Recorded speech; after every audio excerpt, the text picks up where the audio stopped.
see your growth and it's amazing. Always evolving on a daily. She got a smile that's contagious. Got hella joy, don't let them take it. I see your passion now. From that night, I knew that I had to leave North Carolina. Like, there was no other option. My home was destroyed. I felt violated. Like I said, I had just moved to that apartment, I think 17 days. Like, I moved September 1st, and I think this all happened like September 17th, 18th. So I quickly had to try to figure out a game plan while going through grief, while going through the worst breakup I probably ever experienced at the age 25, right? So I will say that as resilient as I was in the process, I was still human. And I had such a human moment where I think we say all the time, like, it's okay to not be okay. And I had a moment where every day when I would wake up, I just could not do life. Like, I would wake up, but I went through a period of time where I wasn't eating anything, and I was literally picking up Crown Royal apple and drinking it in my bed until the next day and the next day and the next day. And I will say, like I said, this is a real vulnerable space. I actually had to go take a mental vacation. And I had to go to a mental hospital for, I believe, like I said, everything was a blur, but I believe for about 3 to 4 days. At that moment, I had to make a decision as a mother because my daughter was 3 years of age at this point. So I had to make a decision as a mother, right? Like, this is where we will talk about co-parenting and trusting the partner that you have a parent and trusting the partner that you made a child with. So I had a conversation with her dad. He knew everything that was going on.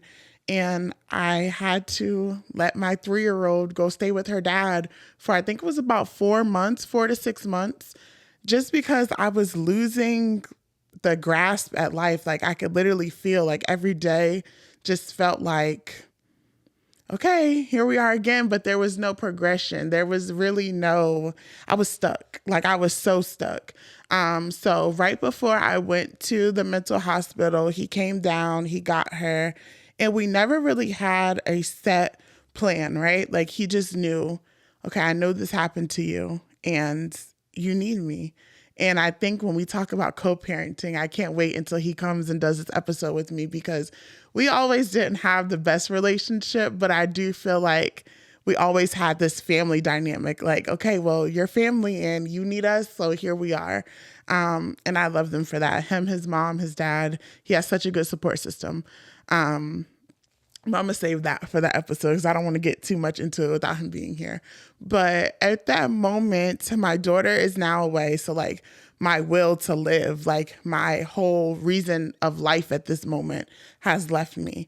And that's that sacrifice that we talk about as a parent, because at the time I had people running every which way, talking about me, saying all these things about me. And now I have to prove them right again because I can't take care of my child. So now I have to allow her to go live with her dad. So at this moment, I wanted to escape North Carolina as fast as I could. Like, as soon as I left that mental hospital, like I said, I was there for about 3 or 4 days.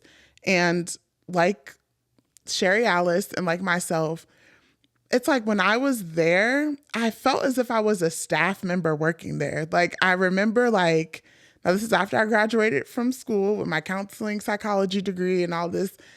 Being at that hospital was such, like, the irony now thinking about it, because I wasn't there as a patient.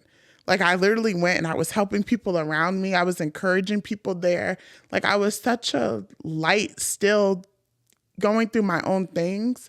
It's like taking care of other people and wanting to be there and encourage and motivate and inspire other people was like, it kept me going. Like, that was my passion. And I think that's why I always come back to it, because that's what really brings me life. Like, that's what really brings me true happiness and the real joy of life, coming here to inspire and to motivate.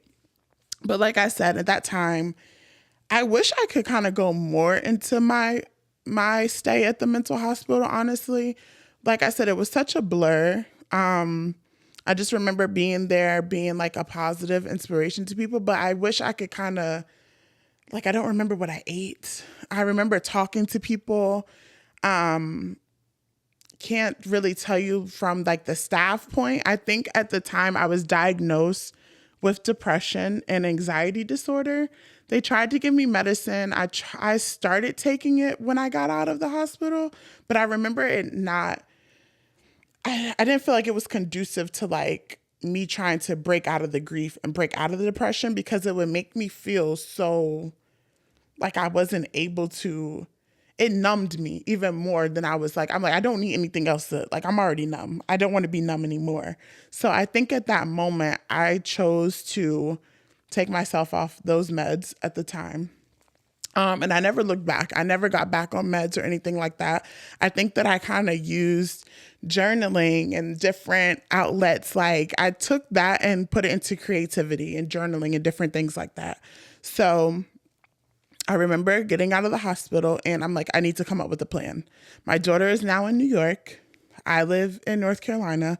I don't want to be here. This is not going to work. Where am I going to go? So probably someone that will be a co-host on an episode. Her name's Jamie. She's like my big sister. She's like, some days she's the best friend. Some days she's a big sister. Some days she plays the mom role. It kind of just depends. You'll hear her name a lot because she's a part of my journey in so many different ways. I remember through every point just talking to her, and it's so funny because sometimes we'll talk to this day and I'm telling her a story and she'll be like, yeah, Eb, I know. Like, you called me, you told me. And I'm like, really? She was like, you called me and told me everything at that moment. But like I said, I was so, like she even said when I was in the mental hospital, like I was calling her and talking to her, and I don't remember those conversations at all. But she plays such a key role in this journey because I remember talking to her and telling her like where I'm at in life, and Kalani's in New York and she lived in Connecticut at the time. And she was like, okay, so it sounds like you need to move close to where Kalani is. Like, let's get you to Connecticut. And I'm like, all right, let's do it. So at the time I worked for Enterprise, like I was saying before in corporate, I was a assistant manager at the time. So the good thing about working in corporate, and especially for Enterprise, it's an easy transfer. As long as they have a space open and your numbers look great, and like I was one of the top sellers, it was easy for me. I could literally pick where I wanted to go. So that was a tool at the time that was spot on. Grateful for that. So I called Enterprise. I got my transfer ready. I was good to go. It's funny because I got my transfer just in time because I wasn't able to go back to work due to like everything I had been going through. So my days were running out. So the transfer literally happened, I think like 5 days before my bereavement time was over, which I had got extended so many times. So I called Enterprise, boom, perfect transfer. We had made living arrangements for me here. It was going to be a close friend of the family. I was going to stay with them. Everything was on point. The day, so leading up to me going to Connecticut, like I said, I had just put my apartment, like I just signed my lease. I had just furnished my apartment, everything. And now I have to leave. So I'm like, okay, I can't break my lease because my landlord is going to be like, what are you doing? What are you talking about? My landlord does not know that my window was busted and I still need to get that fixed. Okay, cool. The closest person to me at the time, my god sister, was like, I'll just sublease your apartment. Like, we can do that. That's cool. Like, that'll work. I'm like, okay, cool. You can have it as is. You can have the furniture. You can have whatever you want in this apartment. Please just pay the rent. That's all I need you to do. Pay the rent. Okay. So I make a plan. I pack everything I could in this one suitcase and I book an Amtrak ticket. I actually think Jamie might have bought me the Amtrak ticket now that I think about it. And we're like, okay, cool. I'm going to go to Connecticut. The day before I leave to go to Connecticut, I remember Jamie calling me and she's like, I'm so sorry, Eb. And I'm like, what's going on? Like, what happened? And she's like, unfortunately, where we had found a place for you to stay, the situation has changed there and the room is no longer available. You're not going to be able to go there. So I'm like, okay, all right. She's like, I'm so sorry. Like, let me know if there's anything I could do to help, anything like that. So I remember hanging up and I was walking around the parking lot of the apartment I lived in at the time. And I'm just brainstorming and I'm just like, okay, what am I going to do? What am I going to do? I still need to leave North Carolina. Like, that is my mission. I have to leave North Carolina, especially now that my daughter is in New York. All right. So I called my aunt. I'm like, okay, cool. So my aunt lived in Massachusetts, where I went to high school and college. So she was there. So I knew I had some connections there. My best friends from high school still lived there. So I'm like, okay, this might be, an okay, circumstance. We're going to make the best of it. So I remember calling her and I explained the situation. Like, I did have somewhere to go, but now I don't. Is it cool if I just come there and figure it out? Now, the thing with the enterprise transfer, I had to let my job go because at this point I kind of looked unstable.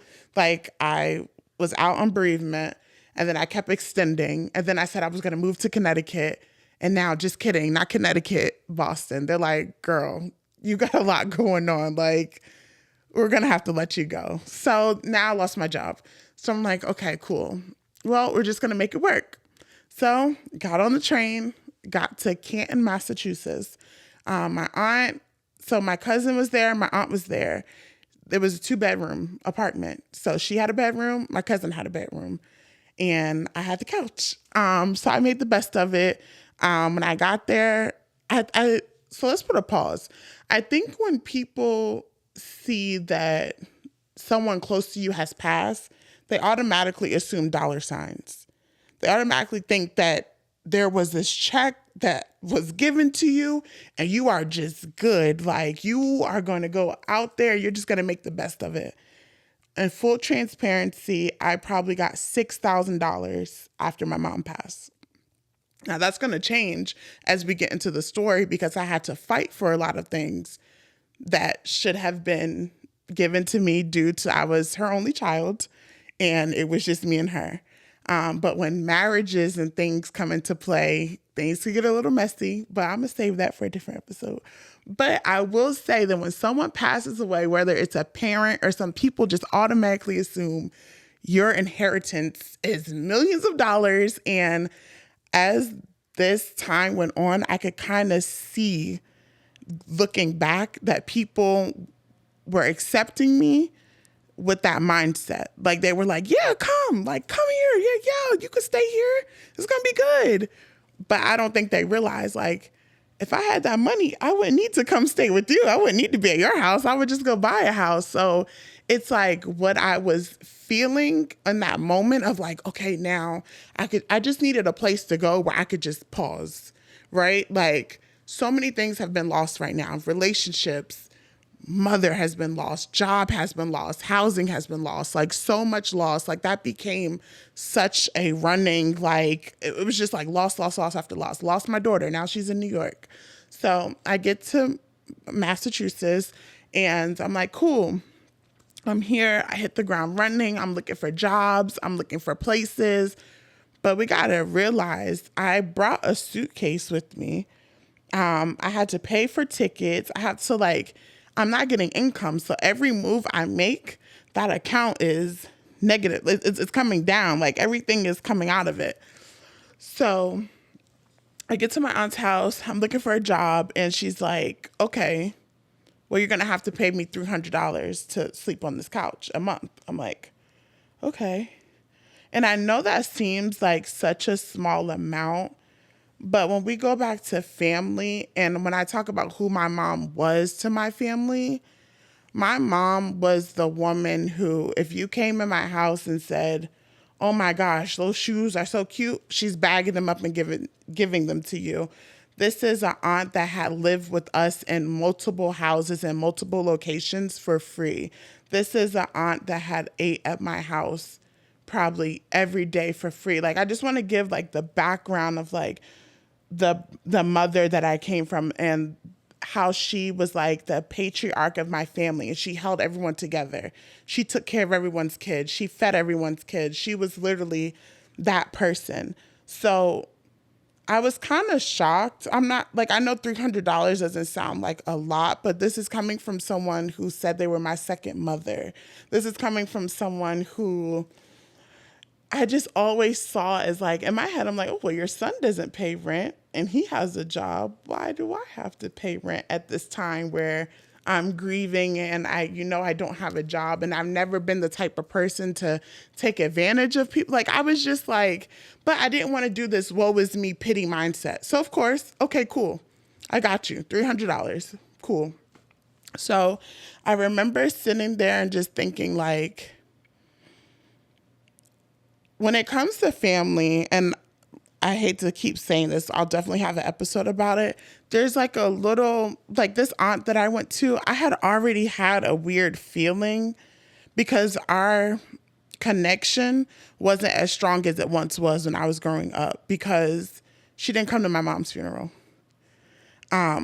due to an issue that they had with my mom's husband at the time, which I completely, like, looking back now, I'm 32 years old. That's when I was 25. Do I understand the conflict? Yes. But do I ever think that someone could make me so upset that I can't pay respects at their funeral? I'm not sure from a disagreement. And I think that was hard for me to understand the fact that you didn't come to my mom's funeral. So how could you love an extension of her? How could you didn't even come to be there for me. So I think along with that and the $300 thing, it kind of made me feel uneasy. It gave me a lot of anxiety. I never felt at home. Like, it felt like I was at someone's house sleeping on their couch and in the way. That's exactly what it felt like. And I remember thinking to myself, oh, great. Now I'm at my aunt's house. I can get my daughter back because she doesn't need to be in New York now. She can be here with the family and everything is going to be good. And I remember coordinating with my daughter's dad to bring her down. And I had her for maybe about 3 or 4 days. And my aunt was just kind of like, yeah, this is not going to work. Like, I didn't say like both of you could be here in a sense. I'm just like, oh, wow. Like I said, this is someone who had a bedroom at my mom's house, her and her son. My mom, for some reason, always had 4-bedroom houses. I don't know why her thing with 4-bedroom houses, but I had a room, my mom had a room, my cousin had a room, and my aunt had a room, no matter what house. So now I'm like, wait, me and my daughter can't. But I'm your second daughter, so isn't this like your granddaughter? But I think that's where that saying you love someone and the action of loving someone is 2 different things. And I think that's where I started to realize, and you'll hear me say, like, there's nothing like a mother's love. And for someone to say, like, oh, but I'm your second mom, there's just no way. Like, a mother's love is so pure, it's so unconditional, it's so, I don't care how much space we have, we're going to make it work. So I say all these things because the person who I was before 2019 and then the insight that I'm getting is just, I feel like shaping me. It's like, and I never still had this woe is me pity moment. I'm just like enlightened, like, okay, so this is how this is going to be. This is how you need to move. Okay, this is a lesson. Like, I just remember it's like I was putting pieces of a puzzle together and like making a new picture, like an unfamiliar puzzle I did not know I was going to be creating, but I'm doing the best with it that I can. So I remember having a conversation with her dad and I'm like, okay, so I thought she was going to be able to stay here with me, but she isn't. Can I buy some more time? At this point, this was 2 months of her being with her dad. So like I said, this happened. She went with her dad in October. We're now in December because I left North Carolina. I remember specifically the end of November. I was in Massachusetts for Thanksgiving. So now we're in December and I'm like, okay. And then my clock, and in my head, it's just a clock ticking, like how to get back to Kalani. Like that's all my focus is at the time. So I'm like, okay, cool. So she says that. So I have this thing where I mentally move from a space before I physically move from a space. So you'll see me physically somewhere, but mentally I'm already figuring out, okay, boom, I'm over here. I'm gonna do it like this. I'm gonna do it like that. But you'll see me planted here, but no, I'm on plan Z at this time. So as I'm at my aunt's house and I'm just realizing like this isn't going to be a comfortable situation for me, I'm talking to my best friends at the time and I'm telling them a little bit about what's going on with me. And my best friend's sister, she's just like, listen, I live in Rhode Island. Like, even though you see me here, I commute back and forth. I work at Sprint up the street. My manager, he can get you in. We can get you a job. You can commute with me back and forth. And we're gonna help you. We're gonna like you're gonna be fine. You don't need to depend on your family. I'm like, okay, cool. So I packed my stuff. I remember at first we didn't want to tell my aunt that I was leaving. So I remember like putting my stuff in like a trash bag and putting it in her trunk. And like that's our joke because for a while there was like a little linen closet in her bathroom and I had my stuff like tucked in there out of a garbage bag. So I was literally like getting dressed out of a garbage bag. And like thinking back to that, like that sounds so sad, but in the moment I was not sad. I was like, I'm with my girl, we cool, like we were just chilling. So that was like such a transitioning moment for me too, because it's like even living out of a trash bag, like I was happy, I was comfortable. It's all about like perspective, I think. But in Rhode Island, that was such a pivotal time point for me too, because I started gaining that independence back. I was working, I was making money, but at this point, all my money was going to New York to see my daughter. Like I couldn't really save because as soon as I would get a little bit, I'm going to New York. I'm going to New York. So I remember talking to a family member and they were like, listen, come to DC, you'll have your own room. Like she kind of heard, I guess, telling somebody on the phone, like what you're doing. She's like, wait, you in the bathroom? You like living out of a trash bag? Like, what are you talking about? Like, I have a bedroom down here. Like, you'll have your own room. I'm a manager at my job. I can get you on. So I'm like, okay, all right, at least I'll have a room now so I can bring my daughter, right? Like, cool, I have my own space. So we leave Rhode Island. We go to DC. So when I got to DC, it was one of those things like it was what they say, like a beautiful facade, I would say. I thought like, this is it. I'm going to get my daughter. Everything's going to be great. So packed my stuff in my suitcase and now we're in DC. DC was a vibe for a little bit. I felt like I was gaining some momentum there. I got into a relationship when I was in DC, and I don't know if that hindered or helped. It seemed like it helped at the time, but emotionally, I don't think I was ready for a relationship.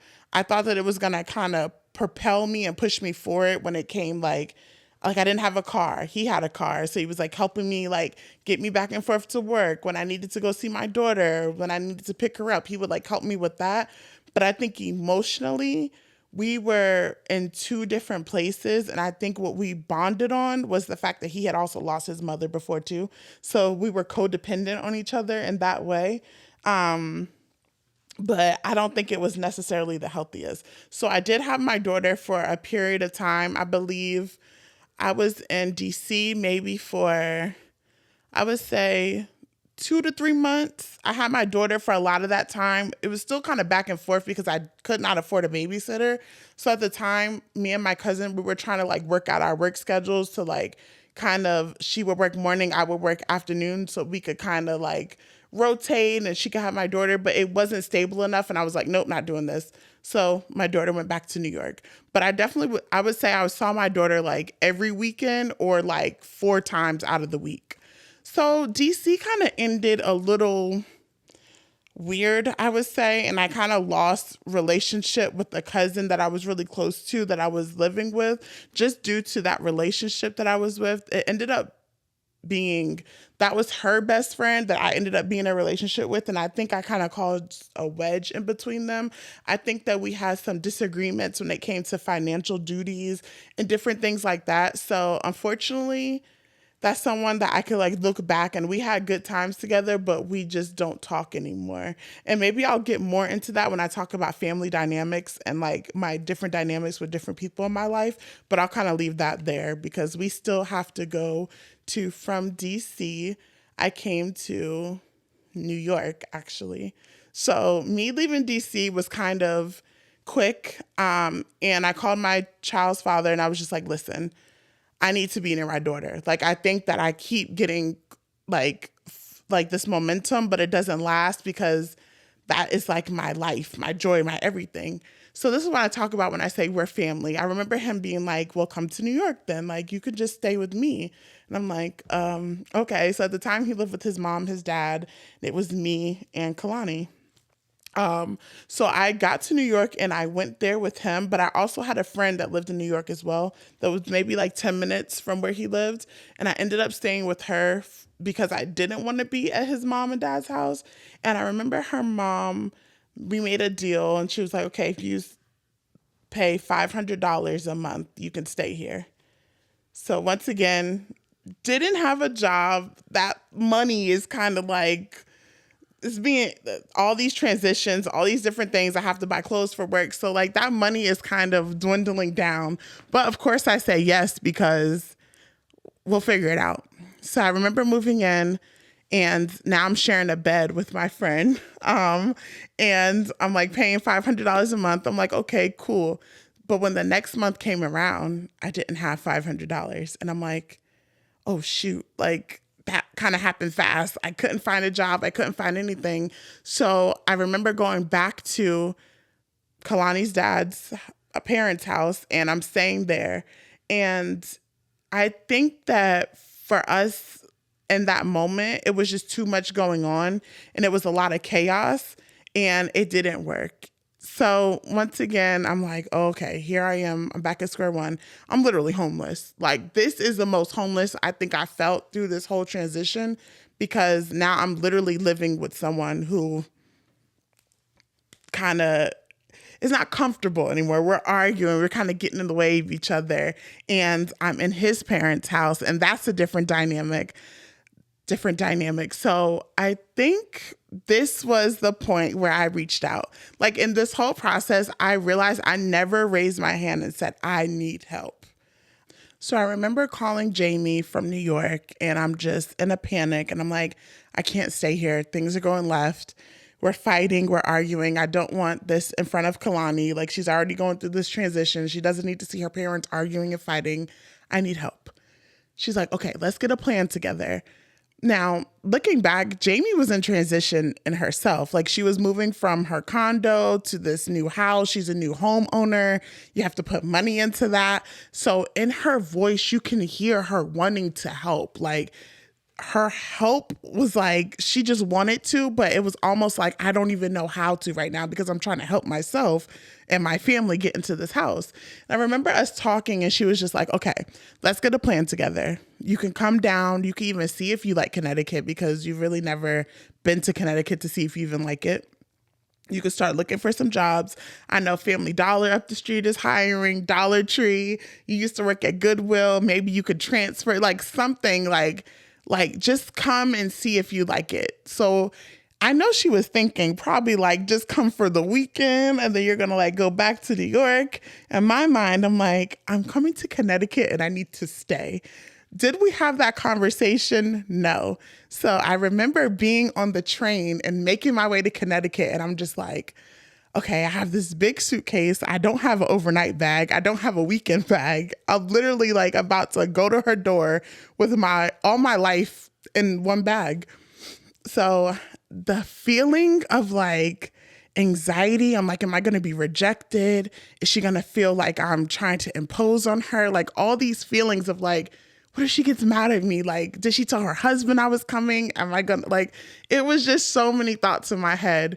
And I remember getting out of the Uber and like hearing I also lost a wheel of my suitcase this whole journey. So my suitcase was like, I've had enough. We cannot move anymore. So I'm like pulling this suitcase like up her stairs and I get to her door and I know I looked crazy. Like looking back, I probably look so deranged and crazy. And I'm just knocking on her door. And she's like, hey, Eb. And I'm like, hey, I'm here. Thank you so much for tuning into the Real Joy podcast. I hope today's conversation brought you closer to finding your own joy and left you feeling inspired. Don't forget to subscribe so you never miss an episode. If you like what you heard, share it with your circle. It might be just the thing they need. Let's keep growing, glowing, and finding joy together. Until next time, take care of yourself and remember to keep it relaxed, relatable, and real. See you soon. I can see you making moves. The chosen one, we steady chosen you. She dope as hell, plus she a Libra too.